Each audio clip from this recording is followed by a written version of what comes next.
ध्यान करते समय कहाँ पर मन लगाए?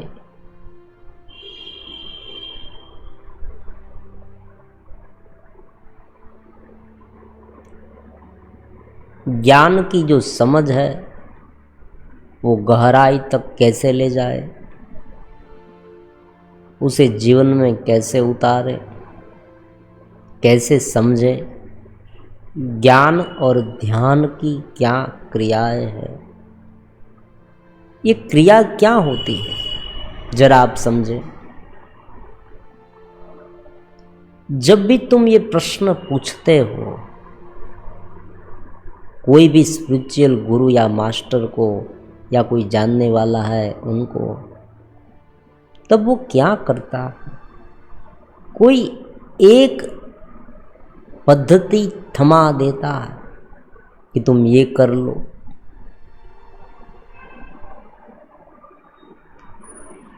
अगर तुम ये विधि करोगे तो तुम उस स्थिति तक जल्दी से पहुंच जाओगे,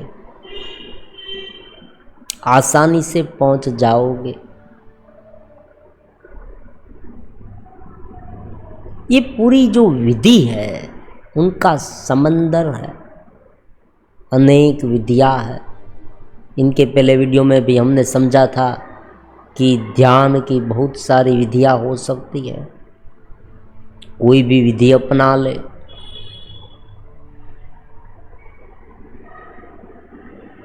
अगर कोई शिद्दत से एक विधि को पकड़ ले और उसे समझ ले,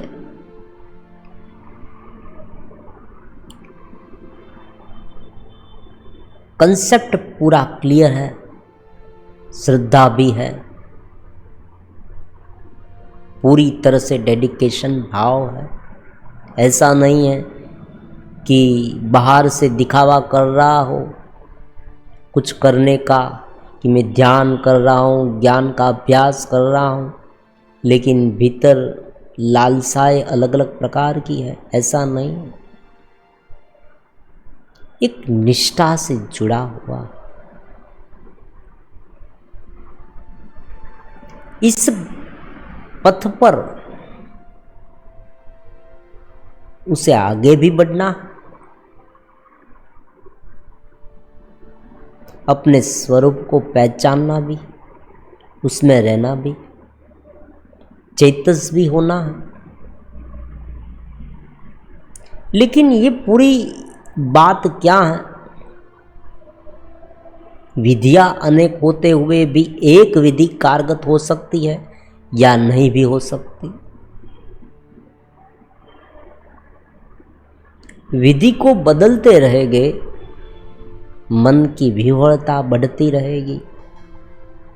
अगर एक विधि में स्थिरता है, समझ है, गहरी समझ, आप समझे, अगर तुम में गहरी समझ आ गई है कि जो भीतर है, देखो बहुत ही सहज है, मैं हूँ, मुझे मेरे मैं की अनुभूति निरंतर होती है। इस अनुभूति को ही पकड़ना है, उसे कोई अलग नाम नहीं देना, अस्तित्व के साथ उसे जोड़ देना। अस्तित्व के साथ जोड़ना भक्ति कहते हैं। अपनी क्रियाओं को, बाह्य क्रियाओं को जब हम ये समझ जाते हैं कि ये जो मैं है वो मैं पूर्ण अस्तित्व का ही एक अंश है, और ये अंश भी देखो समझे, अंश अलग इसलिए है कि प्राकृतिक रूप से हमने उसे अलग माना, ये रचना है। बाजार से आपने कोई टॉयस, खिलौने ले आए बच्चे के लिए, आपने देखा खिलौना क्या करता है, इधर उधर घूमता है, ड्रम बजाता है, कभी कभी हंसता है, कभी रो देता है। उनकी शक्ल देखो,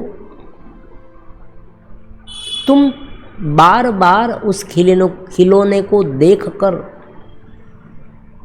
अचरज हो जाते हो, तुम्हें नवीन लगता है ये क्या कर रहा है, लेकिन पूरी तरह से प्रोग्रामेड है ये। प्रोग्रामिंग पूरी तरह से उनमें फिट किया गया है और वो ये करता है। प्राकृतिक दबाव है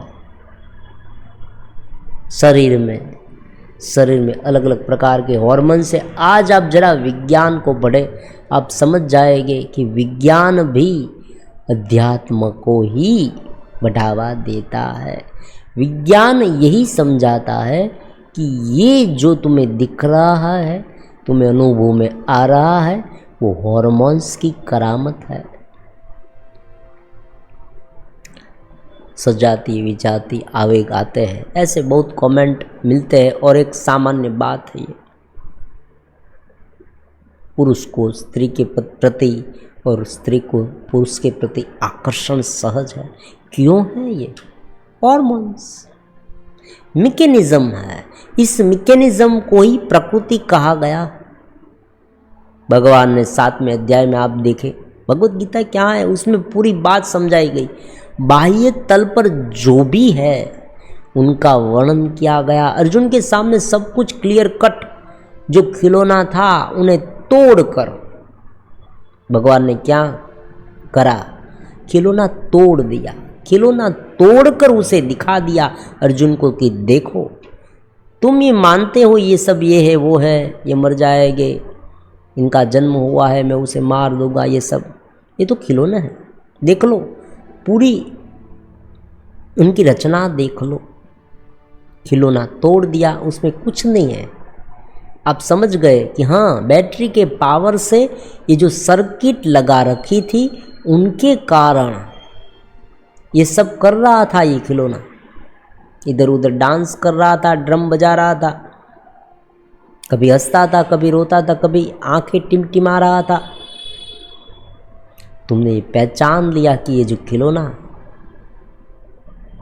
बस यही बात हम पर लागू कर दे, सभी लोगों पर लागू कर दे। भावनात्मक एक इमोशनल जो हॉर्मोन्स होते हैं हमारे भीतर, किसी ने कुछ कहा, गुस्सा गया, जब हम सुनते हैं, कानों से सुनते हैं, वो शब्द की जो संवेदनाएं हमारे भीतर आती है, उनका अन्वेषण होता है। उनके अन्वेषण के आधारभूत जो अहंकार है हमारा, मैं हूँ का भाव, जो कृत्रिम आइडेंटिटी है हमारी ये शरीर की, जो हमने मान रखी है, उन पर आघात होता है तो हमें दुख होता है। ये सब कुछ है ना, एक प्रोग्रामेंट है, उसमें प्रोग्रामिंग किया गया है, उसे ही प्रकृति कहते हैं। हम जब आप देखें समझे कि जो कंप्यूटर है कैसे चलता है, प्रोग्राम से चलता है। अगर उसमें ऐसा प्रोग्राम है ही नहीं, आप नया वॉशिंग मशीन लेकर आए, आपने उनके अलग अलग मोड समझे कि भाई ये जो मोड है वॉशिंग मशीन का, वो कॉटन मोड है, इको मोड है, हाँ अलग अलग मोड है उसमें, क्रैडल मोड है, अलग अलग मोड है। यहाँ से हॉट गर्म पानी आता है, यहाँ से वार्म उष्मा, जो कपड़े हैं वो धोने के बाद और पहले उसे गर्म किया, थोड़ी सी गर्मी उसे मिलती है। ये सब प्रोग्रामिंग उसमें है। अगर पुराने वाला कोई वॉशिंग मशीन है तो उसमें नहीं है, तो ये नहीं होता। जो बर्ड्स है, पक्षी है, वो उड़ सकता है, हम नहीं उड़ सकते क्योंकि हमारी रचना ऐसी नहीं। तो 90% जो हमारे भीतर है वो प्राकृतिक है। 98 भी हम कह सकते हैं। 2% चित्त से होता है, भीतर से होता है, लेकिन फिर भी ये 2% भी 98 पर भारी हो सकते हैं। अगर हम इस प्रोग्राम से ऊपर उठे, उसे समझ ले, तो बस यही बात ध्यान में लगानी है। ध्यान की क्या विधियाँ हो सकती है? बहुत सारी विधियाँ है। हम आंखें बंद करें, देखो शुरुआत में आंखें बंद करना ये तो बहुत सामान्य बात है। आंखें बंद करें, अंधेरा दिखेगा। किसी को यहाँ आज्ञा चक्र पर दबाव दिखता हो, मिलेगा, दिखेगा। ये क्यों है?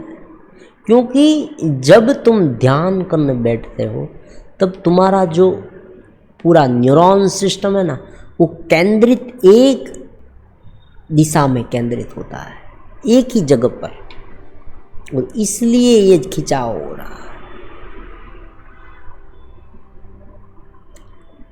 उसे हम कुंडलिनी योग के माध्यम से भी समझ सकते हैं कि भाई धीरे धीरे ऊपर उठना। ये जो ऊपर उठने की बात है ना अध्यात्म में, कुंडलिनी योग में, वो उस अलग अलग प्रकार के गुण जो है, अलग अलग प्रकार के हमारे जो हॉर्मोन्स है, जो भावनाएं हैं, जो विचार है, जो पुराने संस्कार है अनेक जन्म के, पिछले भूतकाल के समय में जो जो हमने देख रखा है, जो हमारा परसेप्शन है, बिलीफ, जो हम मानते हैं, जो हम क्रियाकलाप करते हैं, उन सब से ऊपर उठते जाते हैं।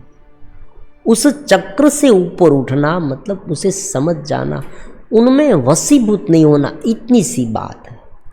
मन गलत नहीं है, मन से हम ये सब काम कर रहे हैं। मन काम करेगा जब आप कोई भी काम कर रहे हैं जीवन में, रूटीन लाइफ में, तब ये मन उपयोगी है, बुद्धि उपयोगी है, शरीर भी उपयोगी है, एक दूसरे के प्रति भावना भी होगी। लेकिन आप पूरी तरह से सजग हैं, आप भीतर से चेतस है, भीतर से अपने आप को जान गए हैं कि मैं हूँ, मैं वो दूसरा कुछ नहीं हूँ, मैं हूँ, मैं आत्मस्थ हूँ, मैं ही आत्मा, मैं इस अस्तित्व का एक अंश हूँ। आप कहेंगे इतना जानने से क्या होगा? ये एक रामबाण इलाज है, ये इतना नहीं है, इनसे पूरी रूपांतर की प्रक्रिया होती है। जब तुमने पूरी शिद्दत से ये मान लिया कि तुम आत्मा हो, तुम परमात्मा का अंश हो, तुम परमात्मा का भक्त हो, तब अगर निष्ठा है तुम में, अगर तुमने ये माना, केवल बोलने से नहीं, भीतर से सचमुच तुमने ये मानकर धीरे धीरे बर्ताव करना शुरू किया, तो जो आगामी जीवन है ना, वो ध्यान में परिवर्तित हो जाएगा। फिर तुम्हें एक जगह पर बैठकर ध्यान करना ही नहीं पड़ेगा। तुम ये भी नहीं पूछोगे कि मुझे ध्यान में क्या करना है। ध्यान में कुछ नहीं करना, परमात्मा में एक रूप रहना है। भगवान ने भी भगवद गीता में कहा, तुम मुझ में रहो, बाहर का है उसे बाहर रहने दो। देखो बाहर मतलब क्या, ये भी समझने वाली बात है।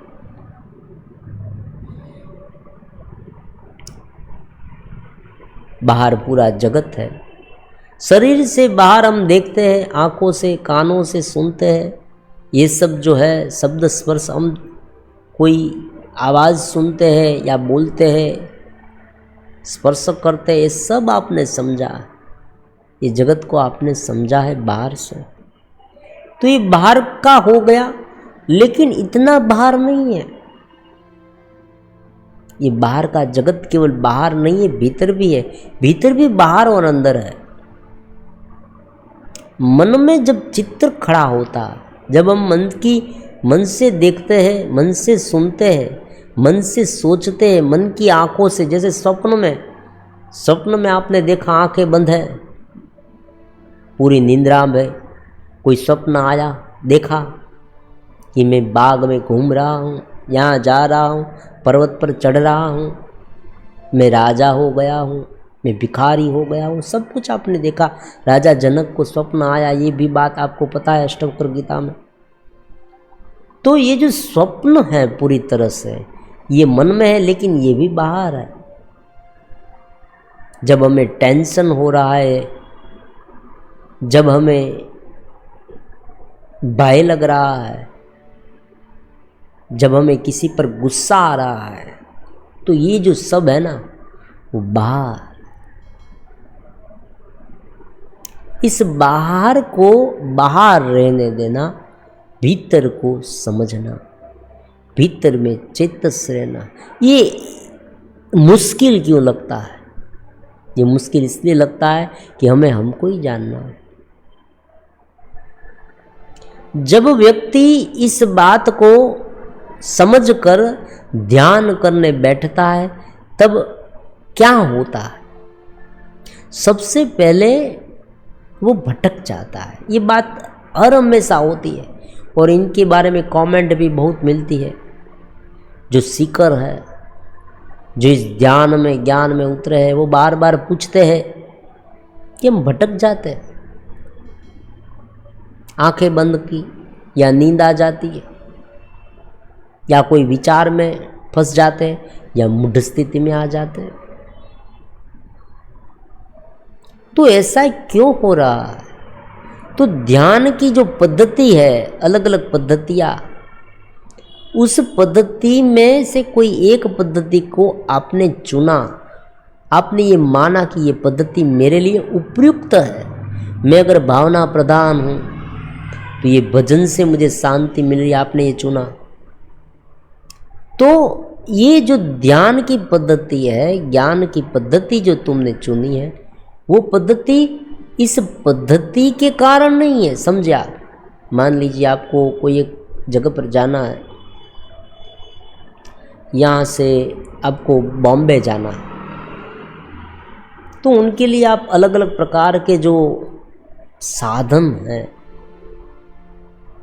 वो सिलेक्ट कर सकते हैं, ले सकते हैं कि भाई मुझे बाय एयर जाना है, जल्दी से पहुंचना है तो आप एयर से जा सकते हैं, या आपको आरामदायक सफ़र चाहिए तो आप ट्रेन से जा सकते हैं। उसमें भी ऐसी कोच है, 3 टायर 2 टायर, या आप स्लीपर में जा सकते हैं या आप बस में जा सकते हैं, टैक्सी में जा सकते हैं। अपनी कोई टैक्सी अपनी हायर कर ले, आप बॉम्बे जा सकते हैं। अगर कोई व्यक्ति ऐसा है तो पैदल भी जा सकता है, 15 दिन 20 दिन के बाद, 10 दिन के बाद पहुंचेगा, धीरे धीरे चलते चलते। लेकिन ये मायने नहीं रखता है कि कैसे गए, क्या है, ये सब, ये विधि जो है ना, पहुंचने का साधन जो है वो केवल एक माध्यम है, पहुंचना मुख्य। ये पूरी हमारे मन को रूपांतर करने की क्रिया है। समझे? कोई व्यक्ति ने आपको बता दिया कि भाई काम करो, तुम्हें ध्यान करना है। आपने कहा हाँ मुझे ध्यान करना है गुरुदेव। तुम एक काम करो, तुम आंखें बंद करके बिल्कुल यहाँ पर ध्यान करो, यहाँ पर ध्यान लगाओ। आप ऐसे बैठ गए और यहाँ पर ध्यान लगाने लगे। थोड़े दिन तक आपने ध्यान लगाया, सिर दर्द होने लगा। आप उसने छोड़ दिया। आप ये भी कहे कि मुझे अंधेरा दिखा, मुझे यहाँ दबाव आ गया, मुझे ये हो गया, वो हो गया, मुझे पसीना आने लगा, मेरा जो हाथ है पैर है जैसे मेरा हाथ है ही नहीं ऐसा लगने लगा, चींटियाँ काट रही है, बार बार मैं इस पैर को यहाँ से वहाँ घुमा रहा हूँ, मैं बैठ नहीं सकता हूँ। ये सब जो है ना, वो सब क्या है? जो आदत बन गई है, वो आदत ही है केवल। विधि को जब आप अपने पर लागू करेंगे ना, तब ये विधि जो है उनमें आप तुरंत नहीं ढलेंगे। विधि कोई भी हो, फिर आप ये विधि छोड़ देते हैं, आप उस गुरु के पास फिर से जाते हैं। गुरु ने कहा तुमने ध्यान ऐसे किया लेकिन तुम उसमें सक्सेस नहीं हो पाए, कुछ बात नहीं, मैं तुम्हें एक मंत्र देता हूँ, ये मंत्र जपो। मंत्र जपते जपते जपते जपते तुम बिल्कुल आगे निकल जाओगे। अब देखो मजे की बात क्या है, समझे? कि जो ध्यान पद्धति आपने अख्तियार की, मान लीजिए नहीं गए, फिर भी ये जो पद्धति है ना, उससे कोई ना कोई व्यक्ति तो सफल हुआ ही है। तभी तो ये ध्यान पद्धति चलते चलते आपके पास आई है, मेरे पास आई है। समझे? जब हमारी श्रद्धा उस विधि पर बैठ जाती है पूरी तरह से, भगवान ने भी कहा श्रद्धावान लभते ज्ञानम, जब श्रद्धा बैठ जाती है तब मन अपने आप स्थिर होने लगता है, मन समझ जाता है।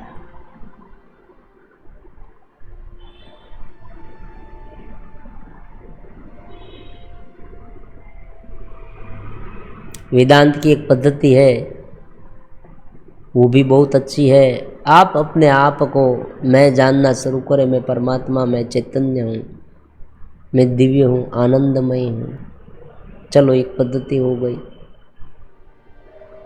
फिर बाह्य जो है क्रियाकलाप, उसे आप समझ ले कि ये सब मन के है, ये सब तन के है, ये सब जगत के है। ये इमोशन जो है वो हॉर्मोन्स के हैं, ये उत्पन्न हो रहे हैं, बदलते रहते हैं। आप अगर कोई ऐसी जगह पर गए कि जहाँ गर्मी लगनी स्वाभाविक है, बहुत स्वाभाविक बात है कि जहाँ पर गर्मी बहुत लगेगी, क्योंकि जो कंजस्टेड है जगह ऐसी है कि वहाँ कोई खिड़कियाँ नहीं है ऐसी, तो गर्मी लगेगी, तो शरीर को गर्मी लगने लगेगी। देखो इसमें क्या सिद्धांत है नया, आप समझे। एक जगह पर हम गए कि जहाँ पर 2-3 लोग ऐसे थे, 15 लोग इकट्ठे होते हैं ना, वहाँ 2-3 लोग ऐसे होते ही है कि जो विलन का काम करते हैं। आप देखें फिल्म में भी ऐसा होता है, विलन तो होते हैं। आप गए वहाँ, आपने देखा कि 2-3 लोग ऐसे, 15 लोग डिस्कशन में उतरे, आपस में चर्चा करने लगे। 2-3 लोग ऐसे थे नेगेटिव, छोड़ो ये सब क्यों कर रहे हो, ये करना ही नहीं चाहिए, अरे बेकार है सब, उसने ये कर दिया है, वो ऐसा आदमी है। कोई व्यक्ति कह रहा है कि वो दान दे रहा है, वो अच्छा काम कर रहा है, नहीं मैं जानता हूँ उसे। ऐसे लोग होते हैं ना, वो अक्सर गलत होते हैं, कहीं से भी पैसे लाते हैं और ये सब कर रहे हैं। होगा, जीवन में भी होगा। हम बाहर गए हैं, घर से बाहर निकले, मान लीजिए घर से कोई बाहर निकला, स्वाभाविक बात है, बाहर निकला तो बीच में कुछ हो सकता है।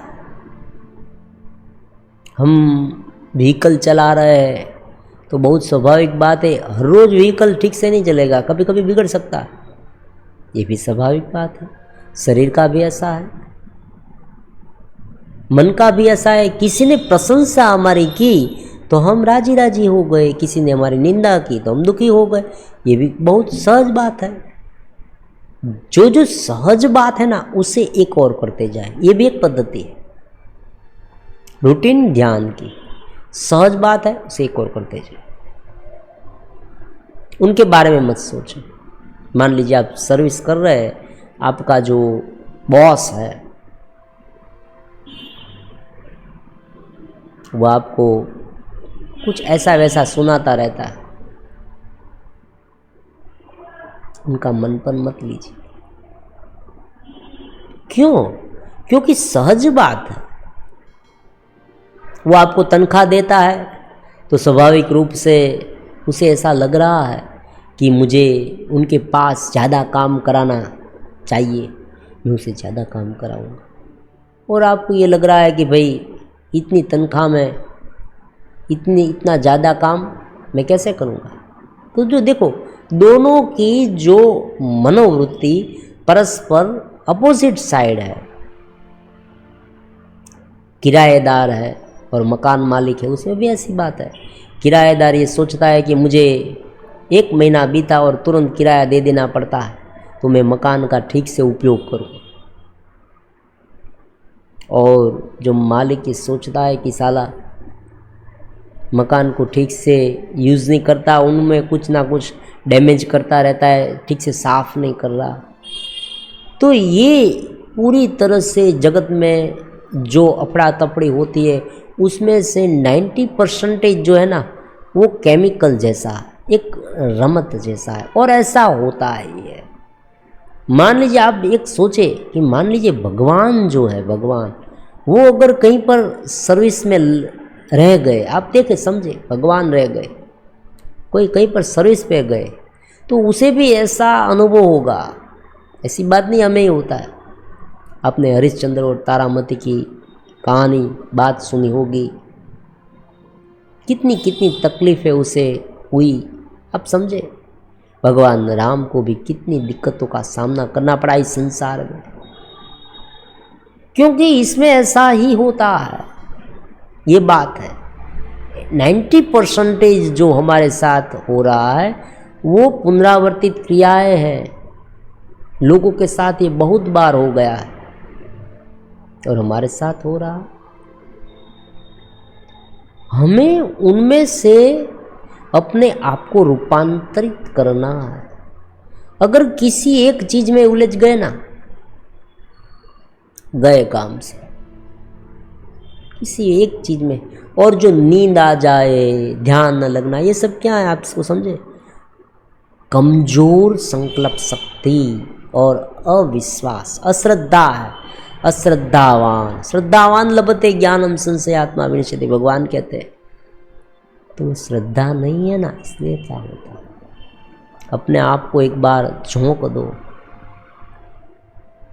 समझ लो ज्ञान से।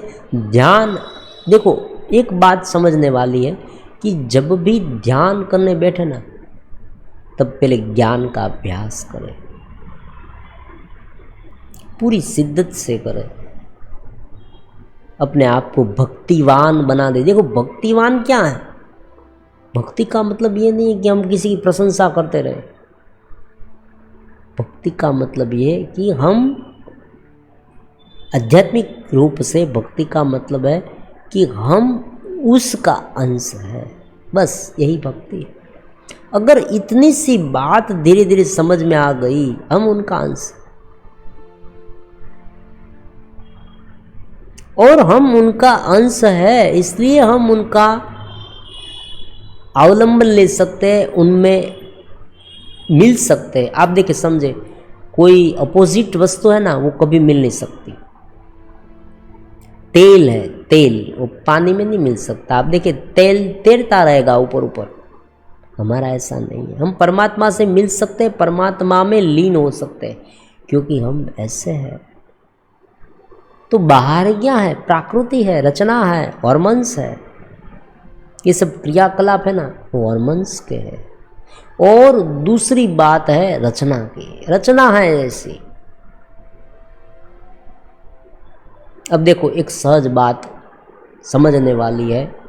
आपने कोई ऐसा व्यक्ति है जो बहुत लंबे समय से ध्यान कर रहा है, ज्ञान कर रहा है, ज्ञानी है, वो अग्नि में हाथ डालेगा तो भी उनका जलेगा, आपका भी जलेगा, ऐसी बात नहीं। शरीर तो अपना काम करेगा। कोई रोग है, रोग के जो कीटाणु है वो शरीर में जाते हैं तो क्या करते हैं, अफड़ा तफड़ी फैला देते हैं।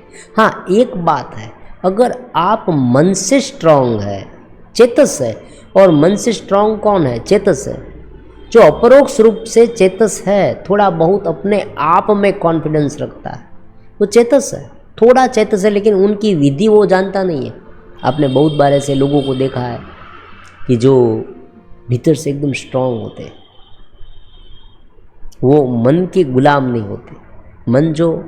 मन में दुख आए भी उसे दुख नहीं लगता, वो स्थिर रहते हैं। तो वो उसे पूरी विधि मालूम नहीं है, समझे आप, अध्यात्म की। लेकिन अपरोक्ष रूप से वो चेतस है, थोड़े चेतस, समझ रहे हैं इस जगत को। अगर वो ज़्यादा करे, ज़्यादा समझे, तो अपने आत्मा में लीन हो सकते हैं। तो ध्यान की विधि में अलग अलग बहुत सारी विधियां है, उसमें कोई एक विधि को पकड़कर रूपांतरण का कार्य करना चाहिए। और क्यों करना है ध्यान, ये हर हमेशा कहीं पर लिख कर रखना चाहिए। ध्यान क्यों करना है, क्यों 1 घंटे तक हमें बैठना है। देखो आज के ज़माने में बहुत ही आसानी से, सरलता से और बहुत ही शॉर्ट में उनकी अंडरस्टैंडिंग जो है वो क्या है। कोई भी व्यक्ति कोई ब्लॉग्स पढ़ेगा, किसी व्यक्ति को कहते हुए सुनेगा, तो वो कहेगा कि भाई ध्यान इसलिए करना है कि मन को शांत करना है। अब देखो सीधी सी बात है, फिर से बताते हैं, मन को शांत करना है, एक बात हो गई। मन अशांत है, उनका मतलब ये हुआ मन अशांत है। पूरे दिन और पूरी रात, आप कहेंगे रात को भी, हाँ रात को भी, रात को भी मन अशांत रहता है। तुम पूरी रात विवश रहते हो, तुम जगते हो ना, तब तुम्हें पूरी तरह से नींद नहीं आती। नींद नहीं आई ना, इसलिए कभी कभी तो नींद थकाने वाली हो जाती है। सुबह उठे थक गए, जो नींद तुम्हें आराम देने वाली होनी चाहिए वो नींद तुम्हें थका देने वाली है।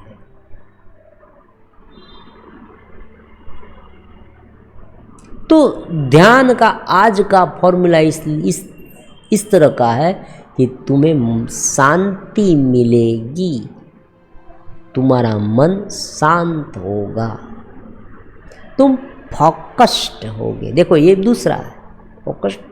कोई एक जगह पर तुमने ये काम करना है तुम वहाँ लग गए, वो काम करना है तुम वहाँ लग गए, वैवरिंग नहीं। ये काम करते हो तब यहाँ ध्यान नहीं, दूसरी जगह पर ध्यान है, ऐसा नहीं। यहाँ काम करा तो वहाँ नहीं, वहाँ काम करा तो वहाँ, यहाँ काम करा तो यहाँ। पूरी तरह से फोकस्ड होगे, तुम कॉन्फिडेंस से भरपूर होगे, तुम आत्मविश्वास, अपने आप में आत्मविश्वास। तुम जो झिझकाओ है, जो झिझकते हो तुम किसी के साथ बोलते हुए, कुछ काम करते हुए, मुझसे ये होगा या नहीं होगा, मैं फेल हो जाऊंगा या नहीं, या कोई ना कोई कहीं ना कहीं तुम फंस जाते हो, तुम बाहर निकलते ही नहीं। कॉन्फिडेंस आ जाएगा, तुम में संवादिता आएगी, तुम में हार्मनी आएगी, तुम संवेदनशील हो जाओगे लोगों के प्रति, दुखों के प्रति, लोगों के दुख के भाव से तुम संवेदनशील हो जाओगे। तुम दुखी हो जाओगे जब तुम्हारे सामने ऐसा घटित होगा। दया आ जाएगी, करुणा आ जाएगी, अपने आप को विषयों से अछूता रख पाओगे। ये जरा एडवांस है, ये कोई वो बोलता नहीं है, लेकिन ये भी ध्यान से होता है। तो ऐसे बड़े बड़े जो बेनिफिट्स है ध्यान से कब मिलते हैं, जब हम केवल मन को पकड़ना बंद करते, ये बात है। ध्यान में ज़्यादातर मामले में यही होता है कि हम ऐसे मन भागता है ना, उसे एक जगह पर बल से लगा देते, बस दूसरा कोई नहीं सुनता।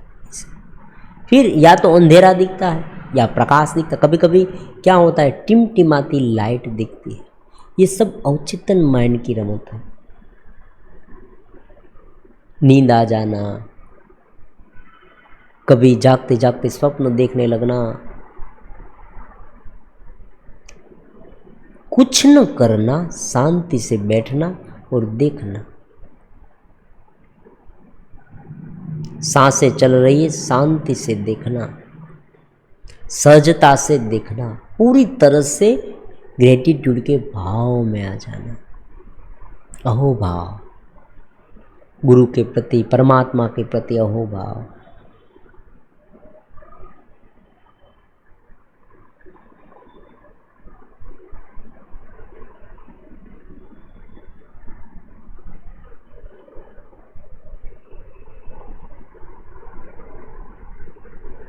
उसने मुझे ये कहा, वो उनकी वृत्ति है, मेरी नहीं है।